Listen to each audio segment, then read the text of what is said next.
Hello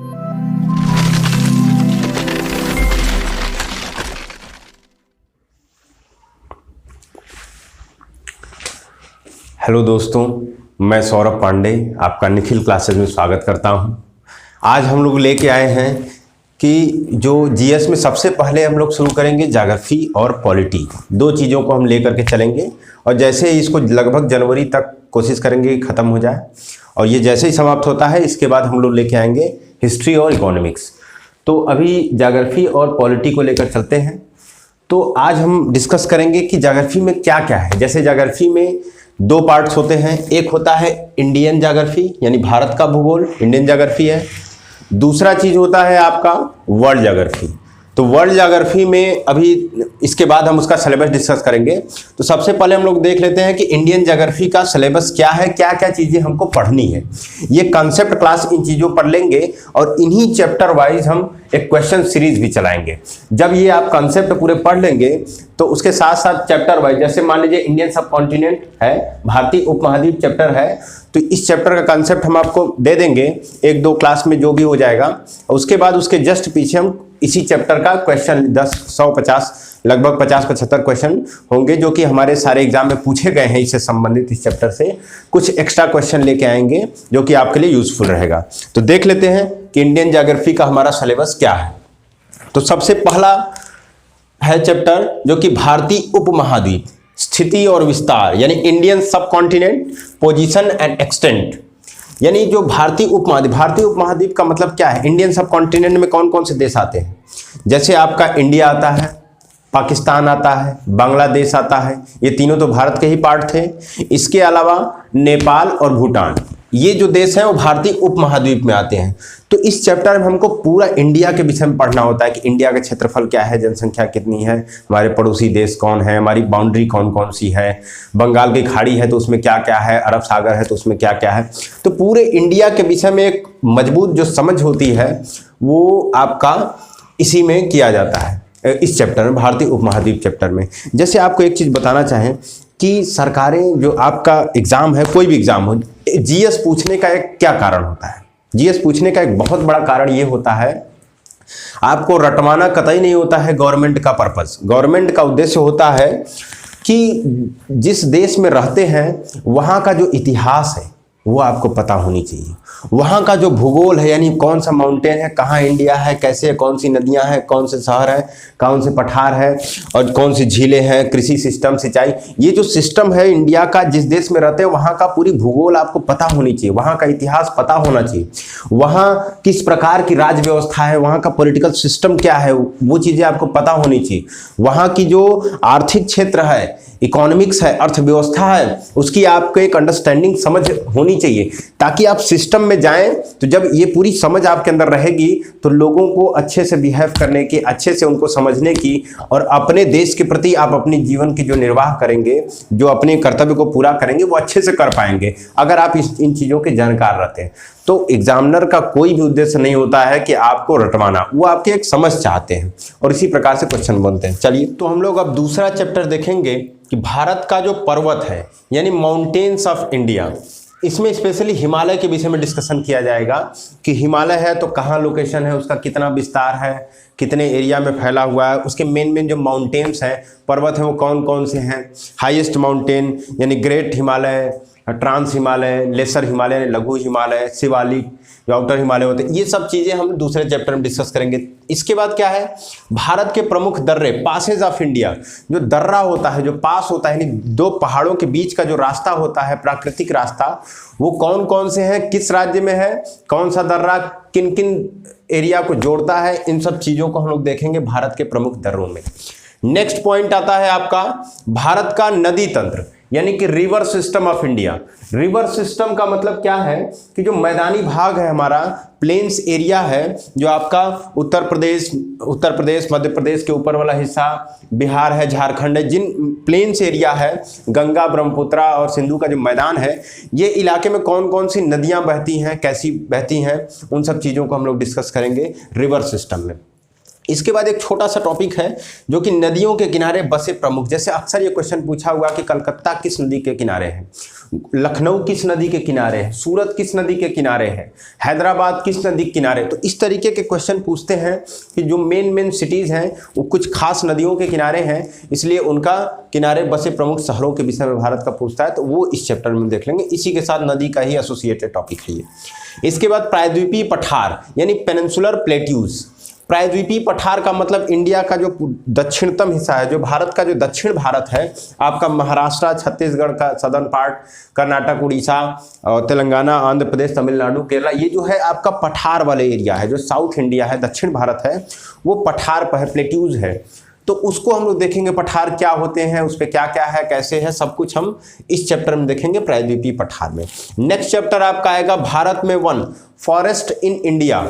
यानी कि भारत में वन है तो कौन कौन से वन है, उसमें कौन कौन से पेड़ हैं, कौन कौन से ट्रीज हैं, और क्वेश्चन यही पूछता है कि इस वन में कितनी वार्षिक वर्षा होती है, एवरेज रेन होती है, और भारत में कितना % वन है। तो ये पूरा फॉरेस्ट का जो कैटेगरी है, जो हम बगीचा लगाते हैं, क्या वो वन में काउंट होता है, इन सब चीज़ों को हम लोग देखेंगे किसमें, भारत में वन वाले चैप्टर में। नेक्स्ट चैप्टर आता है आपका भारत की मिट्टी यानी soil of India.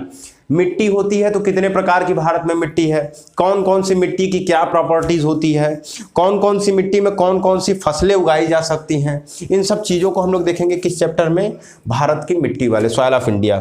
Next point आता है भारत की जनगणना, सेंसस ऑफ इंडिया। तो भारत की जनगणना का मतलब ये है कि भारत सरकार हर 10 सालों में जनगणना कराती है, सेंसस कराती है। तो वो उसका क्यों कराती है, कैसे कराती है, और अपनी जो डेमोग्राफी है, जो जनसांख्यिकी, वो किस प्रकार, कितने पढ़े लिखे लोग हैं, कितने अनपढ़ हैं, या फिर हमारे यहाँ जो जनसंख्या है वहाँ पे महिलाओं और पुरुषों का अनुपात क्या है, सेक्स रेशियो यानी लिंगानुपात क्या है, और इसके बाद आपका लिटरेसी रेट हो गया। तो इन सब चीज़ों को हम पूरी अपनी डेमोग्राफी की क्या स्थिति है, कहाँ जनसंख्या घनत्व ज़्यादा है, पॉपुलेशन डेंसिटी कम है, उन सब चीज़ों को हम इस चैप्टर में देखेंगे। सेंसस ऑफ इंडिया 2011 की चर्चा होगी, क्योंकि अभी 2021 का सेंसस नहीं आया है।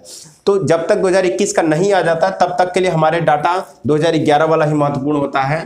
कुछ बातें हैं जो कि 2021 का कुछ चीज़ें बाहर आई हैं, उसको भी साथ में हम डिस्कस करते चलेंगे। चलिए नेक्स्ट पॉइंट आता है भारत की बहुउद्देशीय परियोजना, मल्टीपर्पज प्रोजेक्ट ऑफ इंडिया। यानी भारत में बहुत सी परियोजनाएं हैं जो कि एक उद्देश्य नहीं लिए हैं, कितने उद्देश्य लिए हैं, बहुउद्देश्य यानी मल्टीपर्पज है उनका। जैसे मान लीजिए कोई डैम बन गया तो उसमें उसका हम सिंचाई के रूप में यूज़ कर सकते हैं, उसी से हम बिजली बना लेते हैं, उसी डैम को हम बाढ़ नियंत्रण यानी फ्लड कंट्रोल के रूप में यूज़ ले लेते हैं। तो ये उसी से हम जो है कि आपके सिंचाई के लिए यूज़ ले लेते हैं। तो ये सारी चीज़ें जो है आपके बहुउद्देशीय एक परियोजना है जो कि बहुत सारे उद्देश्यों के लिए वो काम होती है। तो भारत में बहुत सारे बहुउद्देशीय परियोजना है, मल्टीपर्पज प्रोजेक्ट है। तो कौन कौन से हैं, किस नदी पर हैं, किस एरिया में प्रभावित करते हैं, इन सारी चीज़ों को हम लोग देखेंगे। आगे बढ़ते हैं, भारत की झीलें, लेक्स ऑफ इंडिया। यानी कि भारत में कौन कौन सी झील है, किन प्रकार की झीलें होती हैं, भारत में कौन कौन सी और कहाँ है, भारत की सबसे ऊंचाई पर झील कौन सी। तो ये सारी चीज़ें जो हैं हम भारत की झील वाले चैप्टर में पढ़ेंगे, लेक्स ऑफ इंडिया।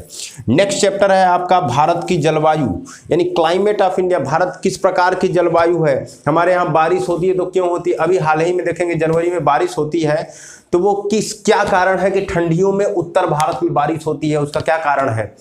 तो जबकि मानसून तो हमारा आता है बरसात वाले सीजन में। तो ये सब कारण हम लोग देखेंगे कि क्यों ठंडियों में बारिश होती है उत्तर भारत में। नॉर्मली ठंडी में बारिश आपकी होती है दक्षिण भारत में, तमिलनाडु में। तो उन सब चीज़ों को इस चैप्टर में देखेंगे, जलवायु वाले चैप्टर में। नेक्स्ट चैप्टर आपका आता है कि भारत की कृषि और सिंचाई यानी agriculture and irrigation of India. Agriculture and irrigation of India, Bharat की कृषि और सिंचाई, किस प्रकार की कृषि होती है हमारे यहाँ, कृषि के क्या क्या प्रॉपर्टीज़ हैं, इतनी बड़ी आबादी हमारे कृषि के क्षेत्र में लगी है, उसका क्या आउटपुट निकल रहा है, जीडीपी में कंट्रीब्यूशन उसका सबसे कम है।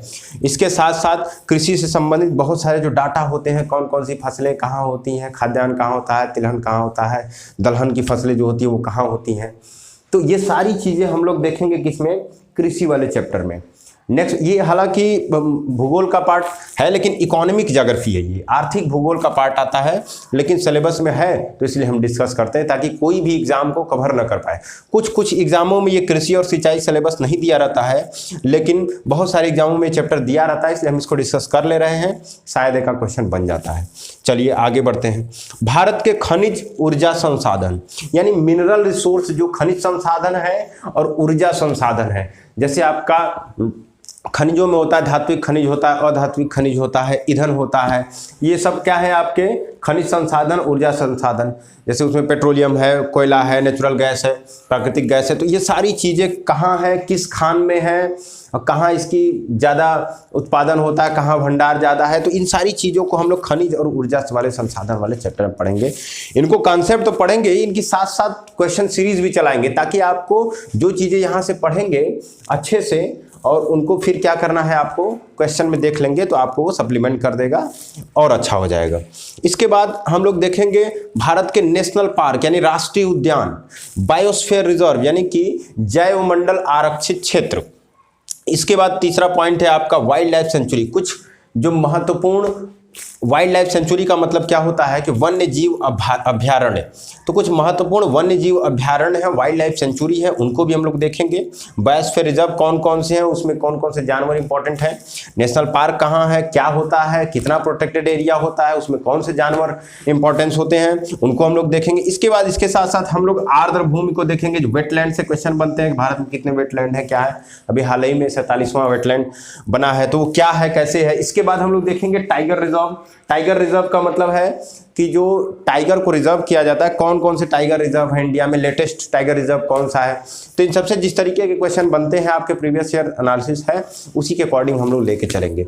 चलिए आगे, भारत की प्रमुख जनजातियां, नेक्स्ट चैप्टर है भारत की प्रमुख जनजातियां, मेजर ट्राइब्स ऑफ इंडिया। कुछ एग्जामों में ट्राइब से एक दो क्वेश्चन बन जाता है, इसलिए इस चैप्टर को भी हम शामिल कर दिए हैं कि जो जनजातियां हैं वो कौन कौन सी हैं, किस एरिया में निवास करती हैं, सिंपल सा क्वेश्चन इससे बनता है। इसके अलावा दो चार टॉपिक छोटे छोटे हैं, जैसे बंदरगाह हुआ और कहीं किसी शहर का उपनाम, या छोटे छोटे जो टॉपिक हैं लिखने वाला, याद करने वाला, रटने वाला, उनको हम मिसलेनियस में करा देंगे। मेन टॉपिक्स यही हैं और इन्हीं को हमको भारत के भूगोल वाले चैप्टर में करना है। इसके बाद हम लोग देख लेते हैं विश्व का भूगोल का क्या सिलेबस हम आपको पढ़ाएंगे। चलिए, हाँ, तो अब बात कर लेते हैं विश्व भूगोल की। विश्व भूगोल यानी वर्ल्ड ज्योग्राफी। वर्ल्ड ज्योग्राफी का हमारा क्या सिलेबस है उसको हम लोग आज देख लेते हैं। इसके बाद ग्लोब सबसे पहला चैप्टर है कि जो ग्लोब आप लोग देखे होंगे शायद किसी ऑफिस में, किसी स्कूल में रखा रहता है टेबल पर। जो पृथ्वी होती है उसकी पूरी संरचना होती है कि पृथ्वी में कहाँ पानी है, कहाँ भूमि है, ये पूरा जो पृथ्वी का आकार है, एक ड्राफ्ट है, वो ग्लोब में दिया रहता है। तो हमको एक पूरी क्लास होगी जो कि हम आपको ग्लोब पूरा समझाएंगे कि उसमें कैसे है, क्या अक्षांश होती है, क्या देशांतर होती है, यानी लैटिट्यूड और लॉन्गिट्यूड्स क्या होते हैं, और पृथ्वी कहाँ है, कितने डिग्री झुकी है, वो सब थोड़ा बहुत इसमें ग्लोब में दिखाया जाएगा आपको। इसके बाद हम इसके साथ ही हम इसमें डिस्कस करेंगे विश्व का जो मानचित्र है, जो मैप है, उसको हम लोग डिस्कस करेंगे। तो मानचित्र डिस्कस करेंगे और ये ग्लोब को। नेक्स्ट चैप्टर आपका आता है ब्रह्मांड और सौरमंडल यानी यूनिवर्स एंड सोलर सिस्टम। ब्रह्मांड क्या है, कितना बड़ा है, कैसे है, तो इन चीज़ों को पूरा हम लोग इस चैप्टर में देखेंगे। और सौरमंडल, सौरमंडल में सूर्य है, पृथ्वी है, चंद्रमा है, सारे ग्रह हैं, वो सारी चीज़ों को हम लोग किस चैप्टर में देखेंगे। इस वर्ल्ड ज्योग्राफी का लगभग सबसे बड़ा चैप्टर यही है, ब्रह्मांड और सौरमंडल। इसके बाद हम लोग डिस्कस करेंगे पृथ्वी और उसका सौरिक संबंध, Earth and its planetary relation. पृथ्वी का सूर्य के साथ क्या संबंध है, कैसे दिन रात होते हैं, क्या होते हैं। हम लोग सुनते हैं कि ध्रुवों पे 6 महीने दिन और 6 महीने रात होता है, तो वो क्यों होता है, कैसे होता है, सब कुछ इस चैप्टर में क्लियर किया जाएगा। पृथ्वी और उसका सूर्य के साथ क्या संबंध है। इसके बाद एक चैप्टर आता है पृथ्वी का आंतरिक संरचना यानी इंटीरियर ऑफ द अर्थ। पृथ्वी की जो आंतरिक संरचना है, पृथ्वी के नीचे जाते हैं तो उसमें क्या क्या है, प्रेशर बढ़ता है, ताप बढ़ता है, क्या होता है, सारी चीज़ें हम लोग देखेंगे। पृथ्वी की जो भीतर जाने पर कैसी कैसी धातुएं मिलती हैं, उनका डेंसिटी कैसा होता है, और कौन कौन सी लेयर्स हैं पृथ्वी की ज़मीन के भीतर, उनकी प्रॉपर्टीज, सब कुछ हम लोग देखेंगे किसमें, पृथ्वी की आंतरिक संरचना में, यानी कि इंटीरियर ऑफ द अर्थ।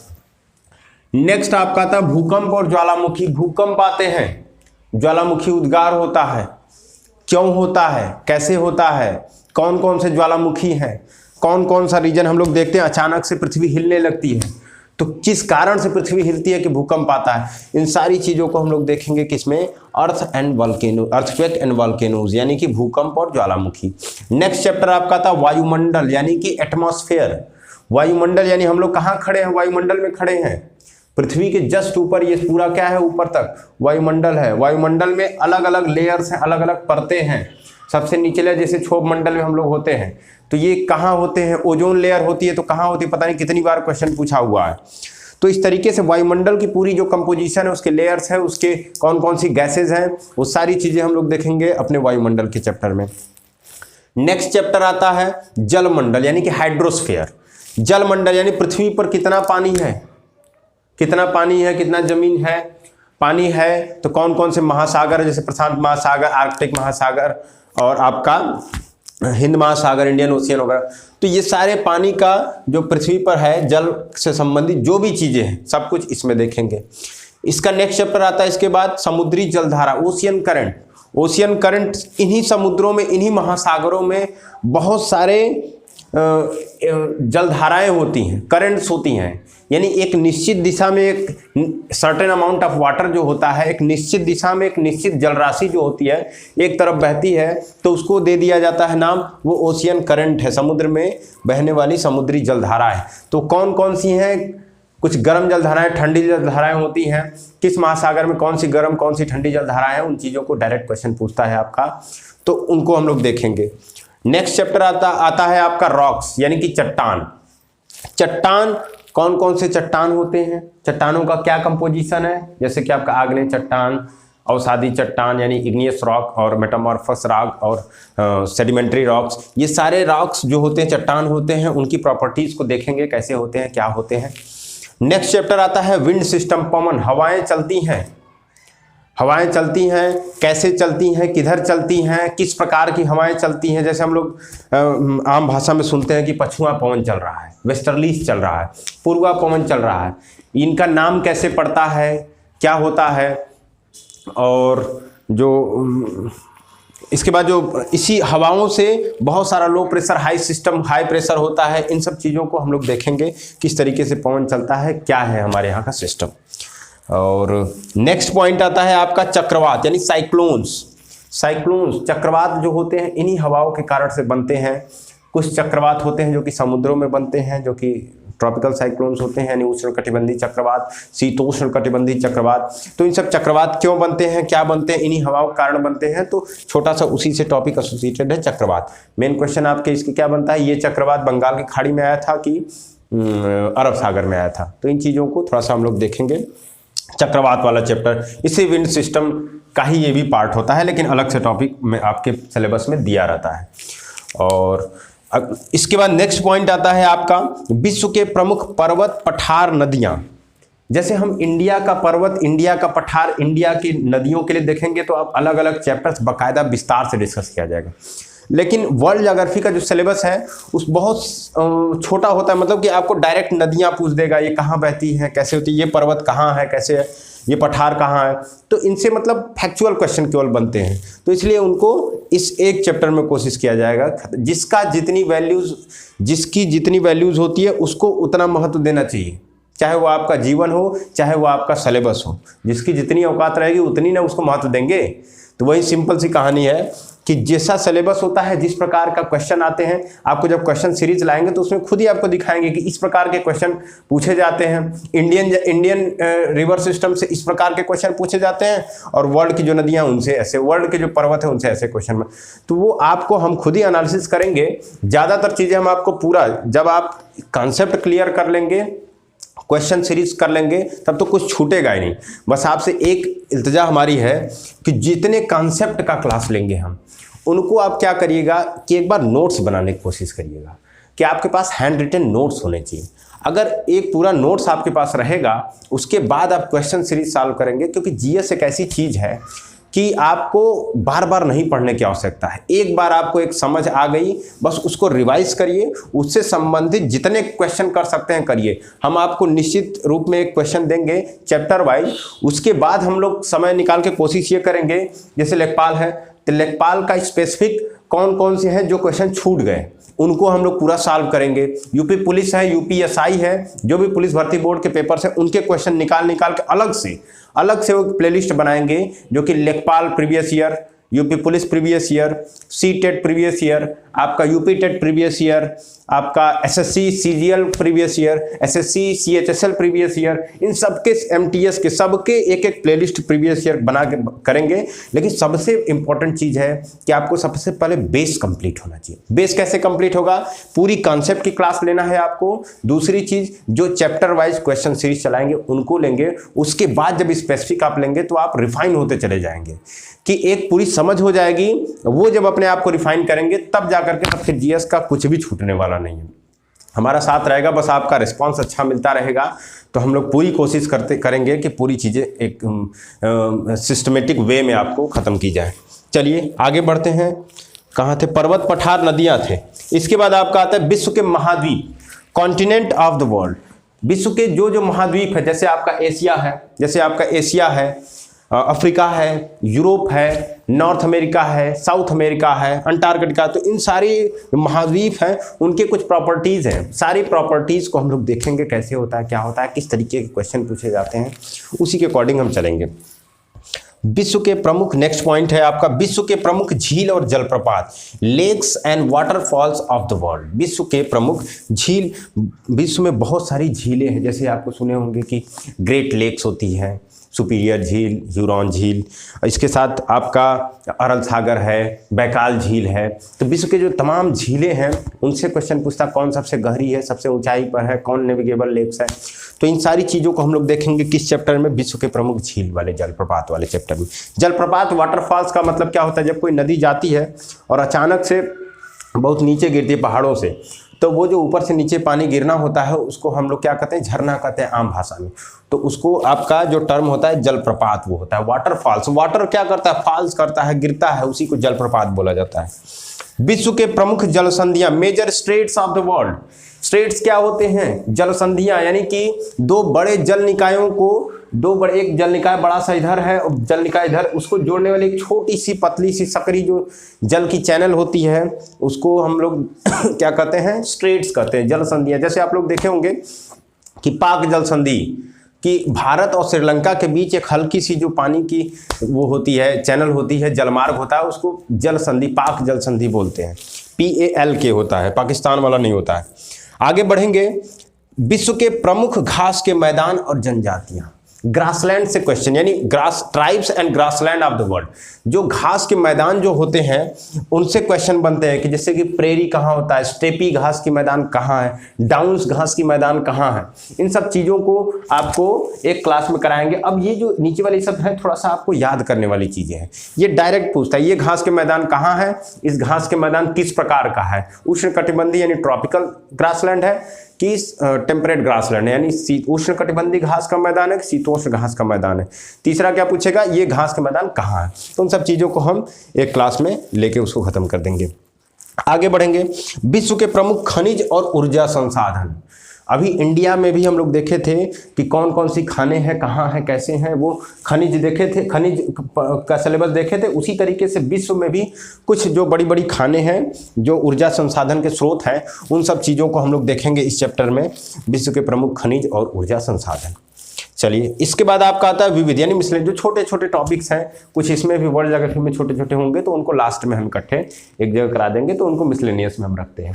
तो ये पूरा आपका सिलेबस है विश्व के भूगोल का, और इसी के अकॉर्डिंग आप स्क्रीनशॉट ले करके पढ़ सकते हैं इसको और लिख सकते हैं। अच्छे से लिखिएगा। जो जो कॉन्सेप्ट की क्लासेस चलेंगी आपसे यही रिक्वेस्ट है कि अच्छे से एक बार उसको नोट्स जरूर बनाइएगा।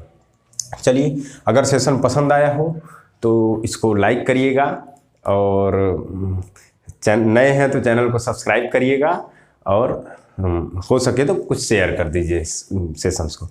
Thank you.